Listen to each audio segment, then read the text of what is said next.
I'm Gary Calnan. I'm the co-founder and CEO of CisLunar Industries. We are currently focused on power processing units. Think of this as the box that you plug your laptop into. These exist in every electronic device. As we scale up electricity, our technology does the job primarily of taking that power and processing it so you can do things with the electricity on a satellite. We developed the technology where we could use electromagnetic coils to control metal in a volume of space. So we amped that up and innovated it so that we can actually move things around without touching it, just using electromagnetic fields. So I think that's what we were demonstrating with the Starcatcher demo. A lot of people make engines, a lot of people make satellites, and then they remember they need a power supply. Not only do you need the power to actually run those engines, but you need the power to make the fuel.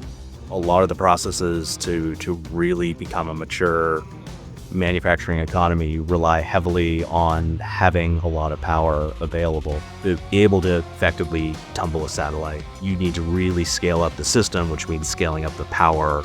As with a lot of these processes, the power really becomes critical to making the process viable.